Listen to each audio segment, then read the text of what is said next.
Всем привет, дорогие подписчики и зрители! С вами Вадим Савенко, и вы на канале Спорт и прохождение с Вадимом. Мы с вами продолжаем рубрику «Легенды спорта и боевых искусств».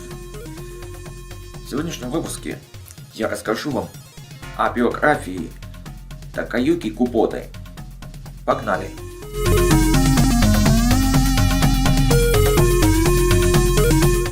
Такаюки Кубота, грандмастер боевых искусств, обладатель 10-го дана, создатель Косокурю, Кубоцицу, Кубодана, основатель и президент Международной ассоциации карате.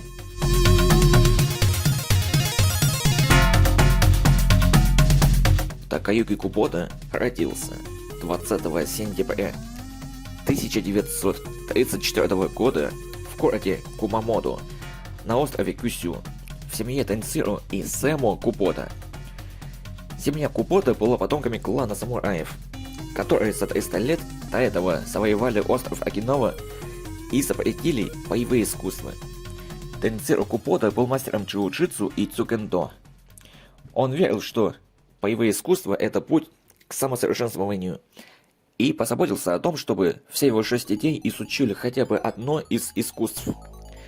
Один из братьев Кубота позже стал мастером кендо, другой – мастером джиу-джитсу, третий – тренером японской олимпийской сборной по волейболу. Кубота говорил, что в детстве, пришедшемся на Вторую мировую войну, его обучали только одному – убивать врагов. В 1939 году 4-летний Такаюки начал овладевать боевыми искусствами под руководством отца, который обучал мальчика основам дзюдо, кендо, кейбоцюцу, работы с макиварой.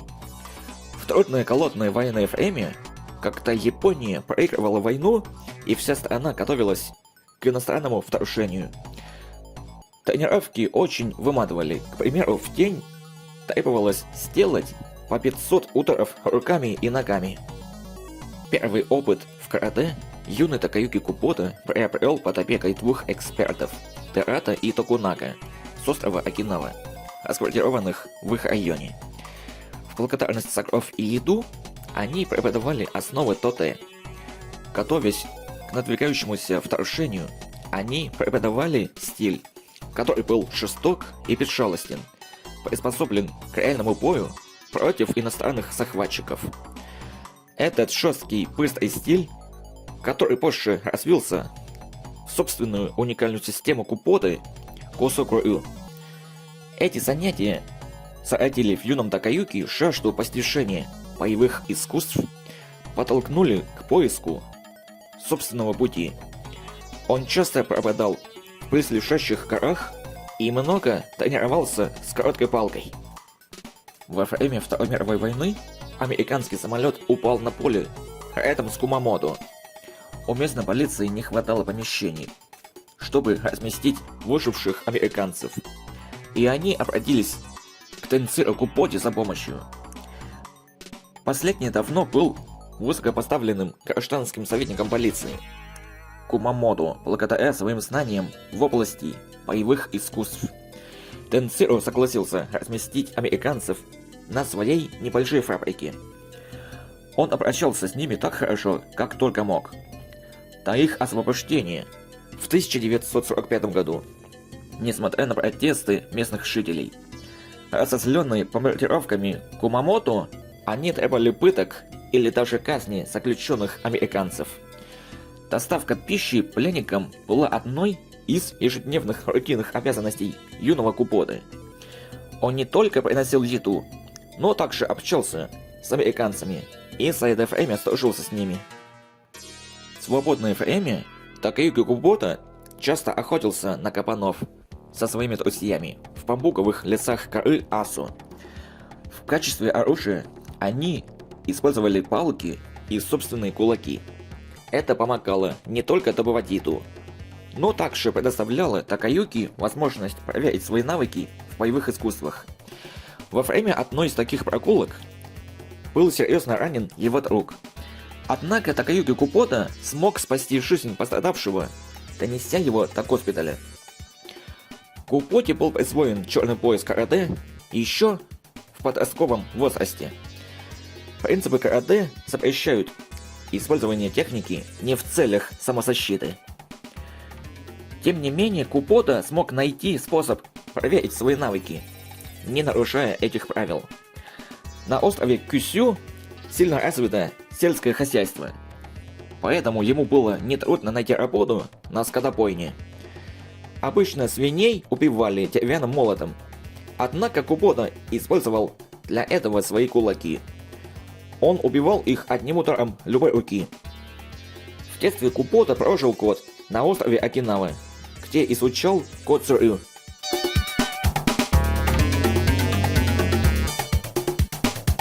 В 1947 году Такеюки Купота отправился в Токио, чтобы там шить и тренироваться. Хотя отец предупредил Такеюки, что вернуться он не сможет. Сам Купота говорит, что это сильно закалило его характер. По приезде у него не было ни работы, ни даже места для ночлега. Он спал в храмах и на вокзалах, а пропитание добывал из мусорных контейнеров. После войны Токио встретил юношу беспорядком, голодом, множеством бродяг на улицах, черным рынком, мелкими преступлениями, активной деятельностью гангстеров и привычным насилием. Но несмотря ни на что, он всегда находил возможность и время тренироваться. Вскоре произошла встреча, круто изменившая судьбу Такеюки. Он стоял в очереди за едой в районе одного из местных отделений полиции, когда вспыхнул скандал. Купота помог полицейским, одним из которых был детектив Карино. Карино приютил Купоту у себя дома, познакомил с коллегами и помог окончить образование. Карино привел Купоту в Тотсю, где тот многое почерпнул у мастера-китайца по имени Цай. В благодарность за кровь и еду Купота обучал Карину искусству тайхо-цуцу. Так, Купота был отмечен полицией Токио и, начиная с 1947 года, преподавал карате, тайхо-цуцу, каготе-цуцу, рукопашный бой и технику владения полицейскими дубинками офицером полицейского отделения Камада.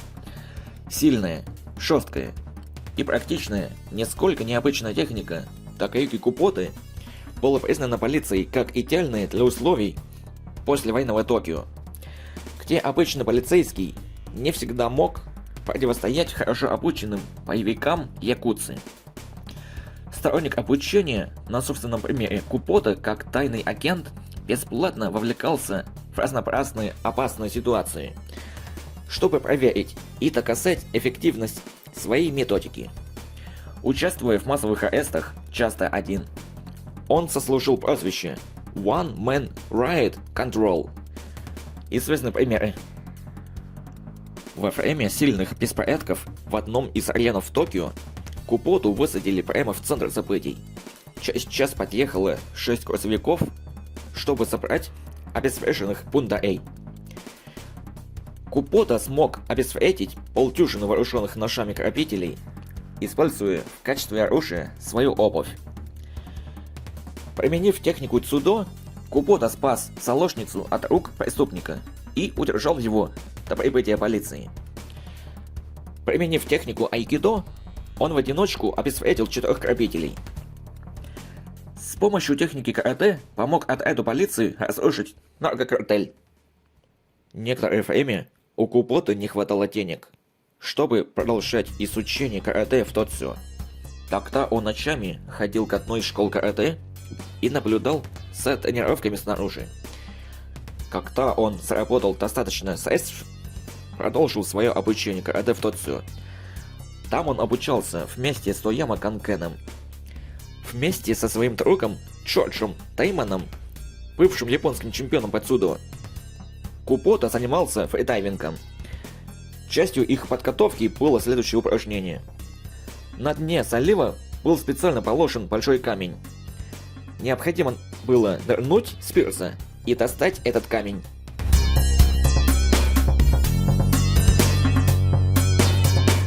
В 17 лет Купота открывает в Токио собственное тайцо, и начинает преподавать тактику защиты полиции Токио. В 1951 году Купота регистрирует Международную ассоциацию карате в Ханнете при карате Токио.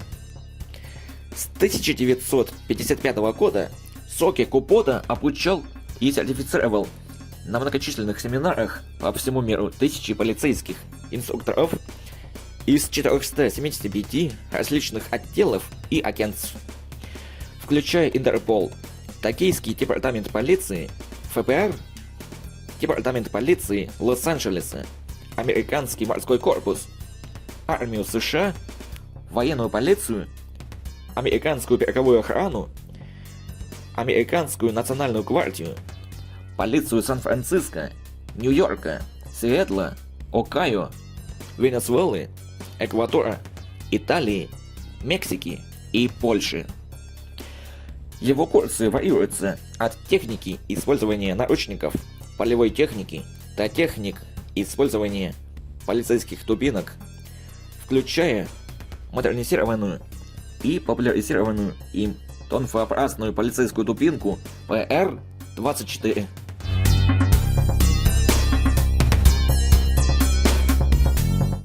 Постепенно известность Купота растет, и его приглашают работать на американские военные базы в Японии. В 1950-1959 годах Купота был инструктором карате, дзюдо и кагюдайцуцу для американских ВВС и морской пехоты. С 1958 по 1960 год он обучал американскую военную полицию в Кэмп-Сама префектуры Канакава. С 1959 по 1964 год он обучал самообороне военнослужащих армии США в Кишине Барракс в Йококаме, а также агентов ЦРУ. С 1961 по 1963 год он обучал американских военнослужащих в Гранд-Хейтс Air Force Base в Токио и US Air Force Police в Фучу Air Force Base. Купота также работал телохранителем американских послов в Японии Дугласа МакАртура II и его преемника Эдвина Райшауэра. За время этой работы он получил первое реальное представление о культуре, образе мышления и психологии, а также об образе жизни на Западе.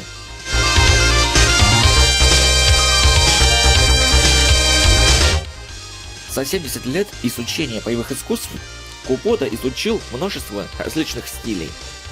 Список боевых искусств, в которых Купота имеет черный пояс. 10-й дан карате, создатель Косокорю. 10-й дан кубоцицу, создатель. Кягудайцуцу, айкидо, чиучицу, цудо и айдо, кендо, кенцуцу, капудо. Тосмирю, создатель. Тайхоцуцу, техника ареста. Синдоцуэцуцу, бой тростью. Кубодан, техника владения европодобным брелком для ключей. Кубокидо, искусство медитации. Несмотря на постоянную занятость, Купота смог дополнить свои познания в боевых искусствах также не боевыми искусствами, такими как медитация, история, каллиграфия и другие.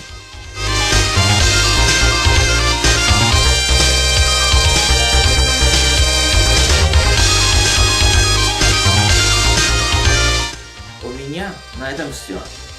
Если вам понравилось это видео, подписывайтесь на мой канал, ставьте лайки, пишите в комментариях, нажимайте на колокольчик, чтобы не пропустить новые видео.